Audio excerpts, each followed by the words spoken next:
ஸ்ரீ குருப்யோ நமக.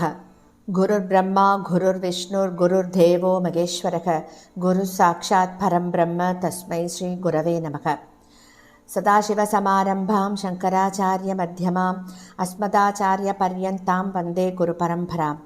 குரவே சர்வலோகானாம் விஷஜே பவரோகிணாம் நிதயே சர்வவித்யானாம் தட்சிணாமூர்த்தயே நமக.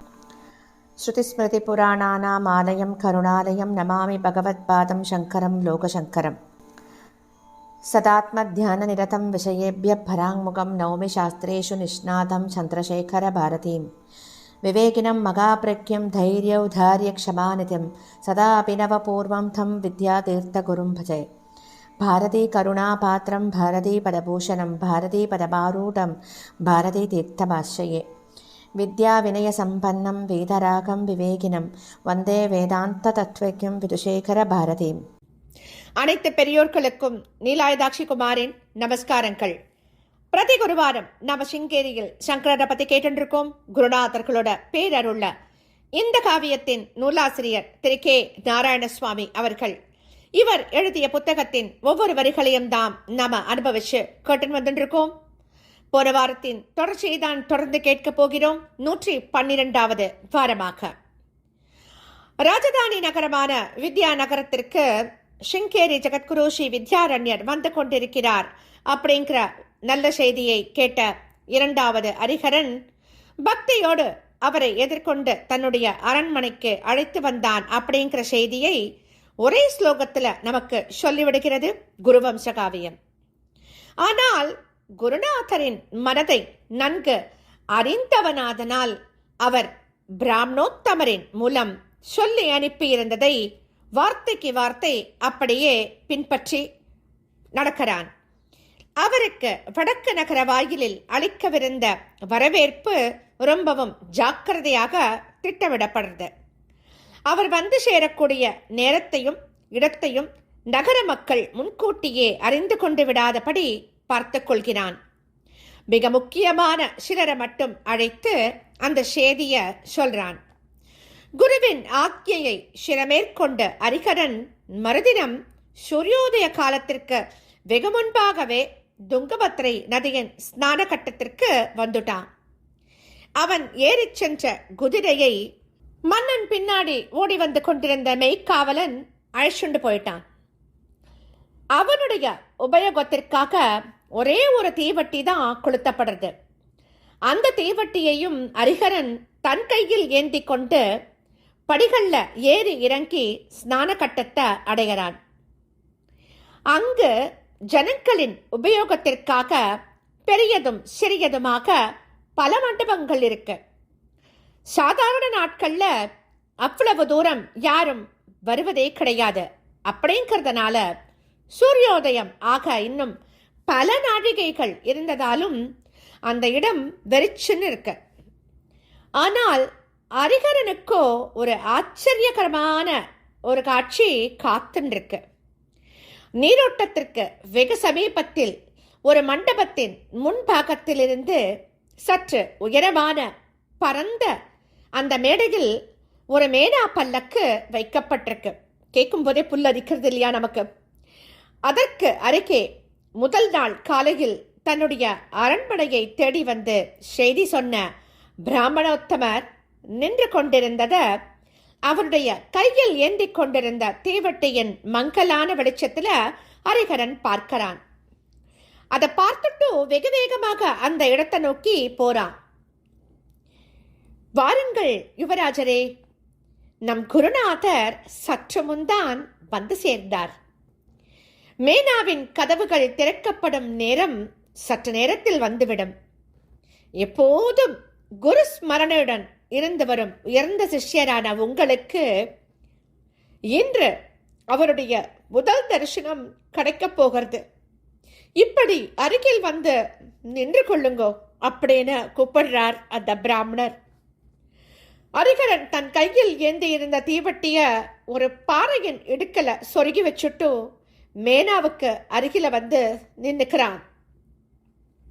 மேனாவிற்குள் ஸ்ரீ ஆச்சாரியர் இருக்கிறார் அப்படிங்கிறது தெரிந்து விட்டதனால் அங்கு அந்த பிராமணரோட சம்பாஷணை செய்வது உச்சிதமில்லை அப்படின்னு நினைச்சு ஹரிஹரன் சிரம் தாழ்த்தி அவரை வணங்கிட்டு மௌனமா இருக்கான். முடியிருந்த மேனாவின் கதவு மிருதுவாக தட் தட் அப்படின்னு ஒரு 4 முறை தட்டப்படுறதாம். பிறகு 2 கதவுகளும் திறந்து கொள்கிறதாம். தீவட்டியின் வெளிச்சம் உள்ளே இருந்த ஸ்ரீ வித்யாரண்ய மகா சுவாமிகளோட முகத்துல விழர்தாம்.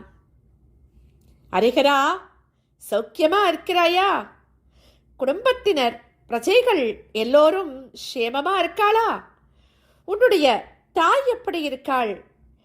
ஸ்வர்க்கவாசியாகிவிட்ட தந்தைக்கு செய்ய வேண்டிய காரியங்கள் எல்லாம் நன்னா செய்தாயா? அப்படின்னு ஒன்றன் பின் ஒன்றாக ஜெகத்குரு விசாரிக்கிறாராம். ஹரிஹரனுக்கு உணர்ச்சி மேலிட்டதால பதில் சொல்ல நான் எழவே இல்லையாம். சிரத்தை அசைத்து அசைத்து தான் பதில சொல்றான். அப்புறம் திடீர்னு அவனுக்கு ஞாபகம் வந்தவனாக சாஷ்டாங்கமா அந்த கருங்கல் தரையில விழுந்து நமஸ்காரம் பண்றான். அவனுடைய கண்கள் ஸ்ரீ ஆச்சாரியரின் அழகிய முகத்தின் மேலேயே இருக்காம். அந்த மங்கிய வெளிச்சத்துல அதற்கு நிகராக அவருடைய சிவந்த முகமும் குளிர்ந்த ஒளியோட காணப்படுறதாம். அப்போதுதான் ஓடும் குளிர்ந்த நீரில் ஸ்நானம் செய்து எழுந்தவர் போல அப்படியே புத்தம் புதுமையான அந்த பொலிவோட காணப்படுறாராம். பஸ்மதாரணம் கூட கொஞ்ச நேரத்திற்கு முன்னால் தான் செய்து கொண்டார் போல பளீரென்ற அந்த வெண்மையோட காணப்படுறதாம். பெரிய பெரிய ருத்ராட்சங்களை சேர்த்து கட்டிய ஒரு நீண்ட மாலை அவருடைய கழுத்திலிருந்து தொங்கறதாம். வலக்கையில ஒரு சிறு ஜபமாலைய ஏந்தின்றிருக்காராம். அதுல கோர்க்கப்பட்டிருந்த பெரிய ஸ்படிகங்கள் அந்த வெளிச்சத்துல பளபளன்னு காணப்படுறதாம். ஹரிஹரன் அவருடைய முகத்தையும் அந்த சிவந்த தோள்பட்டைகளையும் தன் கண்களால் துழாவி துழாவி பார்த்து பரவசமான போது ஒரு கட்டத்துல அவருடைய விழிகள், அவருடைய விசாலமான விழிகளை நேருக்கு நேர் சந்தித்து அங்கேயே நின்னுடுத்தாம்.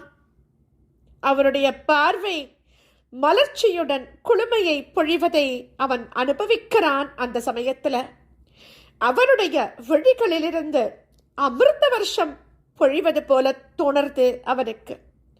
அந்த அமிர்த வருஷத்திலிருந்து சில்லுன குளிர்ச்சியான ஒளிக்கற்றை ஒன்று அவனுடைய கண்கள்ல புகுந்து அவனுடைய உடல் முழுவதும் பரவத் தொடங்கறதாம்.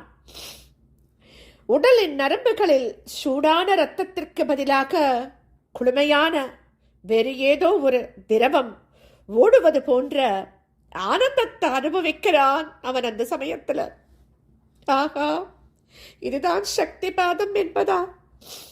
இந்த பாக்கியத்தை அளித்து என்னை அனுக்கிரகிப்பதற்குத்தான் ஸ்ரீ ஆச்சாரியர் இந்த தனிமையான வேளையில தனிமையான இடத்திற்கு என்னை தனியாக வர சொன்னாரோ?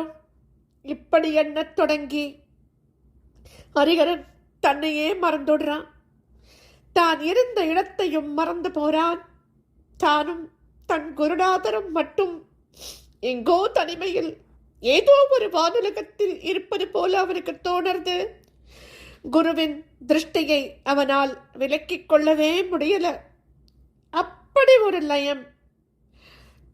அந்த சமயத்துல சட்டன குருநாதர் மேனாவிலிருந்து எழும்பி தரையில குதிக்கிறார். அடுத்த வினாடி ஹரிஹரனோட பக்கத்துல நிற்கிறாராம் அவர். ஹரிஹரா, நாம விஜயநகரத்திற்கு போகலாமா அப்படின்னு கேட்கிறார். அந்த வார்த்தைகளை கேட்டவுடன் தான் ஹரிஹரனுக்கு சுயநினைவு வருது. உன்னுடைய ராஜதானிக்கு பெயர் வித்யாநகரமா அல்லது விஜயநகரமா அப்படின்னு கேட்கிறார் ஆச்சாரியர். சற்றேயும் எதிர்பாராத கேள்வி அது அவருக்கு. சர்வைக்கரான அவருக்கு அது ஞாபகத்தில் இருக்காதா? ஆனாலும் கேட்கிறார். தன்னுடைய சீடரை விவகார உலகத்திற்கு மீட்டு கொண்டு வருவதற்காக கேட்ட கேள்வி அது இல்லையா? ஆச்சாரியர்கள் அவர்களே, தங்களுடைய நாமமும் இணைந்த பெயரைத்தானே இந்த ராஜதானி நகரத்திற்கு இட்டார் என்னுடைய பெரிய தந்தை.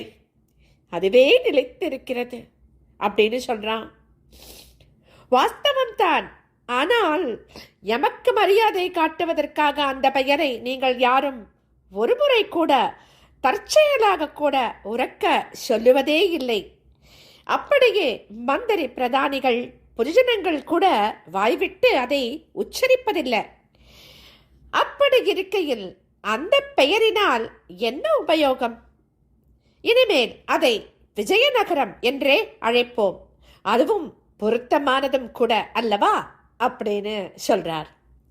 ஆச்சாரியரின் ஆக்ஞை இதுவென்றால் உடனே நிறைவேற்றப்படும். ஆனால் சுமார் 40 ஆண்டுகளாக அரச ஆணைகளிலும் தஸ்தாவேஜுகளிலும் கடிதங்களிலும் ஒப்பந்தங்களிலும் என் பெரிய தந்தை பக்தியுடன் இட்ட பெயரே உபயோகத்தில் இருந்திருக்கிறது. அதை வேறு யாராவது தற்செயலாக உச்சரித்தால் உடனே தங்களை பக்தியுடன் நினைவு கூற அது ஏதுவாகிறது.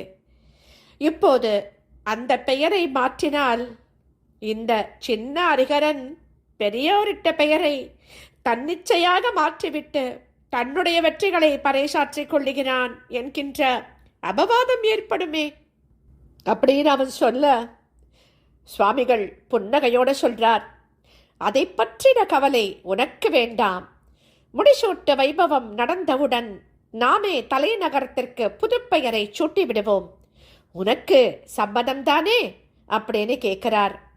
ஆச்சாரியர்களின் உத்தரவு எப்படியோ அப்படியே ஆகட்டும் அப்படின்னு பதில் கொடுக்கிறான் அரிகரன். அரிகரா, துங்காவும் பத்ராவும் கலந்து இங்கு துங்கபத்ரா என்கின்ற பெயரோட பிரவாகம் பண்ணி கொண்டிருக்கும் இந்த நதி ரொம்பவும் புனிதமானது. இதில் பிராதஸ்நானத்தை செஞ்சுட்டு அனுஷ்டானங்களையும் செஞ்சு விடுகிறேன். அதுவரை இதோ இந்த மேனாவில் இருக்கும் ஸ்ரீ சந்திரமௌலீஸ்வரருடன் ஸ்ரீ ரத்னகர்ப்ப கணபதியோட நீ இங்கேயே இருப்பாயாக. இருமூர்த்திகளையும் நீ ஜாக்கிரதையாக பார்த்துக்கொள், அவர்களும் உன்னை ரட்சிப்பார்கள் இப்படின்னு சொல்லிட்டோ ஸ்ரீ வித்யாரண்ய சுவாமிகள் தன்னுடைய தண்டத்தையும் கமண்டலுவையும் எடுத்துண்டு படித்துறையில் கட்டப்பட்டிருந்த படிகள்ல இறங்கிறார். அரிகரன் ஞாபகம் வந்தவனாக கையில தீவட்டியுடன் நின்று கொண்டிருந்த அந்த பிராமணர் எங்கே அப்படின்னு தெரிந்து கொள்ள விரும்பி மேனாவின் அருகில் இருந்து கொண்டே சுத்தும் முத்தும் திரும்பி பார்க்கிறான். நீரோட்டத்தின் அருகே தீவட்டியோட ஒளி தெரியறது. குருவின் குறிப்பறிந்து மௌனமாக சேவை செய்யும் சீடர்தான் அங்கே காணப்படுறார். கொஞ்சம் நேரத்துல ஸ்ரீ ஆச்சாரியர் படியேறி மேல வரார். நதியில் ஸ்நானம் செஞ்சுட்டு ஈரவஸ்திரத்தோட காணப்பட்ட அவர் மேனாவில் இருந்த மடிசஞ்சியிலிருந்து தன்னுடைய மடிவஸ்திரங்களை தானே எடுத்து உடுத்திக்கிறார். அதிலிருந்தே தர்பாசனத்தை எடுத்து கருங்கல் தரையில் விரிச்சு அதன் மேல் அமர்ந்துக்கிறார். தண்டத்தையும் அதன் மேல் வச்சுட்டு பஸ்மதாரணம் செஞ்சுக்கிறார். உடனே ஜபத்துல ஆழ்ந்துட்டார். இதுக்கப்புறமா என்ன நடக்க போறது அப்படிங்கிறத நம்ம ரொம்ப ஆவலாக அடுத்த வாரம் தொடர்ந்து கேட்கலாம். ஸ்ரீ சத்குரு பாகி, ஸ்ரீ சத்குரு பாகி, ஸ்ரீ சத்குருநாதா சரணம் சரணம் சரணம்.